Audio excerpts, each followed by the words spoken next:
My name is Vicky Shahjehan and I'm 27 years old. I'm an artist. People consider me as an androgynous artist. I'm 27 years old and I'm considered as androgynous, non-binary. But at the same time, I also consider myself as a woman sometimes, but trying to play around with these labels. So yeah. What does it mean to be non-binary? Well, like, it was quite challenging for me to be a specific person, because every time when it comes to a gender box, people ask me to choose, like you have to be either man or either woman. But it wasn't easy for me as well at the same time, because when you have to explain them, they won't be able to understand how you feel and how you react and what you are actually going through. The moment I realized that I want to keep myself, the gender within myself, instead of explaining them, like let them figure out, let them, like, you know, like I like confusing people, it's my thing actually. So it's quite interesting to play with people's mindset, like without without acknowledging your gender. And it also builds curiosity and desperation to know, but you know, it's challenging, but sometimes it's fun. Yeah. When I was a kid, when I was going back to my childhood days, I was put into school, and my parents were like, you know, you should be going and sitting in the boys section. And then I'm like, why should I be sitting in the boys section? I should be in the women's side. You know, like I had this, because I was very much, I would say I had this distinctive feminine behavior and being a boy. But that was the time where I realized that, okay, I'll have to be with the boys right now without being in the girls section. So yeah. Not all friends would be very understanding. Some friends would be, wouldn't be, like they're not okay with my decision. Sometimes they would tell me that you will have to go through a lot of challenges by being this person.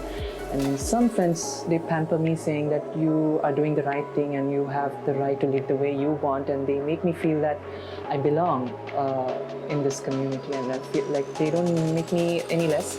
So like there are a set of friends that I have to deal with, and like positive and negative, so two things. But I kept living the way I want with people who understand me and who support me.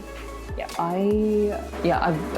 my dad is an artist, and as a child, I knew that I was so good at drawing, and then my dad supported me so much. He kept encouraging me drawing. He takes me into different places to do sketches, and we kind of had this very he made me compete with him most of the time while drawing, and which was very interesting. So like I realized that I was getting better by drawing, by sketching, by doing lots of creative things. So that's how I knew that I'm good at arts. Yeah. Well, living in this community, at the age of 14, when I came to Sri Lanka, this society, I mean, when I looked into this society, the community actually that I live in, it looked very beautiful, but at the same time I had to go through a lot of challenges with people. People did not really understand me with my gender, and the only thing that I was really good at, I was professionally good at henna. I was practicing henna art at the age of 14. So that's where I started establishing myself, and it turned my life into a different direction. So I realized that I could communicate with people through this medium, and a lot of women started connecting with me. At the beginning, a lot of women kind of had questions. They had a lot of questions about my gender, and they felt a bit, how do you say, they were not comfortable giving their hands, or maybe because they looked at me as a man.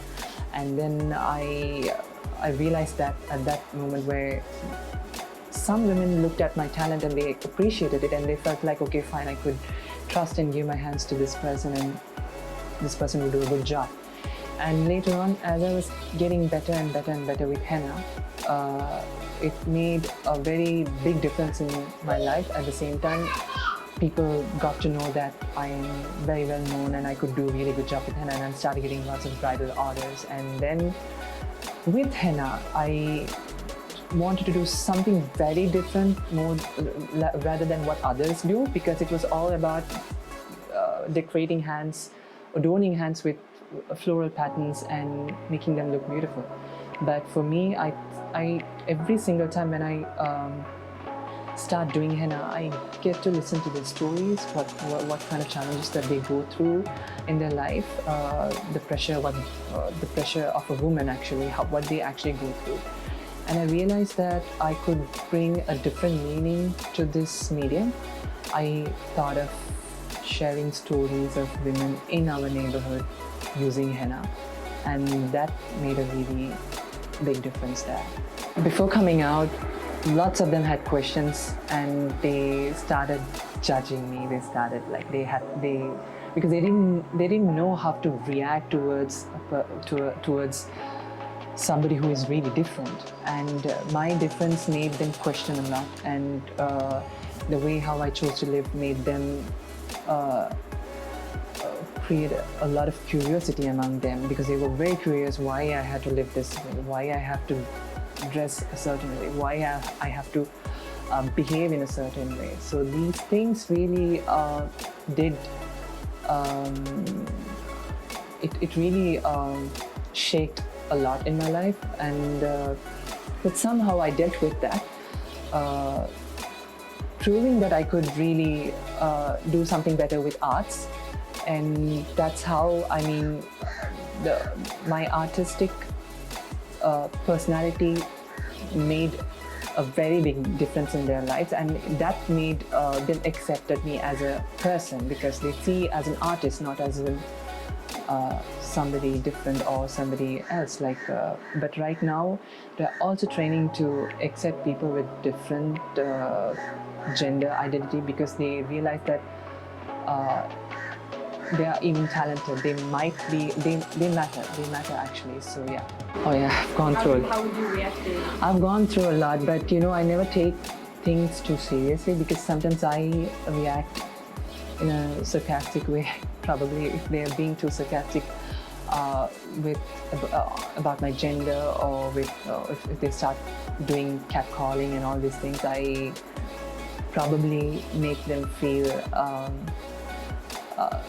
that I'm strong. I don't want them to feel that I'm weak or that I'm threatened by them, because sometimes when you show your weak side, they might feel, okay, this is my target. So I never want to be a target to anybody.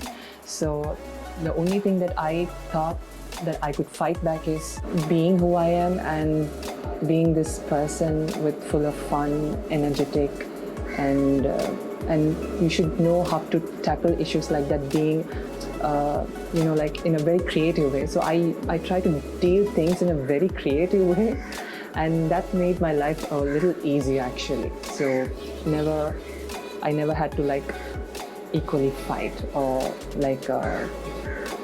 raise my voice, or question them in a very brutal way or something. I just handled it very smoothly with my personality. So yeah. Oh yeah, a lot. Actually, I've gone through a lot, and there are people who are curious to know what kind of undergarment I wear. Sometimes it's quite funny that they ask these questions like, oh my god, what do you actually wear? Do you wear a panty or do you wear an underwear? And then what I do is I raise my the inner garment and show them that, okay, this is what I'm wearing, and they get shocked. Like, oh my god, she's so explosive. So that's how, I think that's one funny moment I dealt with, and there's more actually. I would say that maybe using public bathrooms sometimes, so there are men who, whenever I go to the streets or somewhere in public places, there are men who would question me about my gender, is this a woman or a man? And then reply them back asking, okay, what are you going to do knowing about my gender? Are you going to get married to me? Or else are you going to give a life to me? Or else something like that. So I just, and then they get shocked like, oh my God, what is this person asking?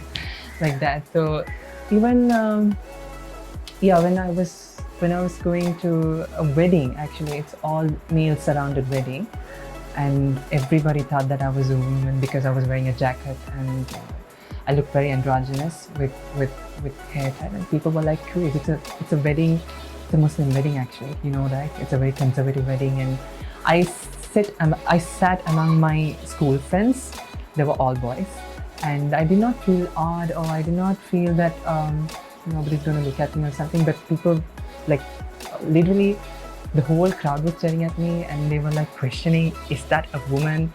And then I sort of had to feel like, you know, I just felt like I didn't want to react towards that and just be myself. And as I was going to the bathroom, they were like curious which bathroom that I'm going to use. So what I did was I used the female's bathroom and then I jumped into the male's bathroom and then I jumped into the female's bathroom to confuse them. And that was interesting how people were like, who is she? So yeah. I think what I would love to share is that no matter if you're transgender, no matter if you're a non-binary or anybody else that you choose to live, I just want you to live with confidence and do not fear people. Maybe I know it's there. There's a lot of we live in a stereotypical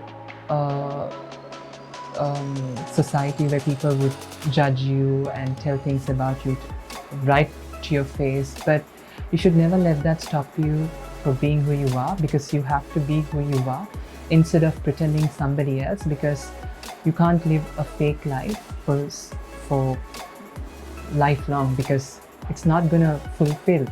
And make sure that you live your life with utmost happiness, and make sure that you make all, like, whatever you go through, try to make something, like, make it fun, make it memorable, and turn things into a very positive movement, because there are a lot of negative people who would try to create negative environment for you, but you don't let that happen. You have the power to create a positive environment and believe in yourself that you could do something positive. Right now, where I live in my place, I have started doing lots of positive things because I believed in myself and with the talent that I have, and I proved everybody wrong. So that's how you have to live. That's my message for you guys. Support equality.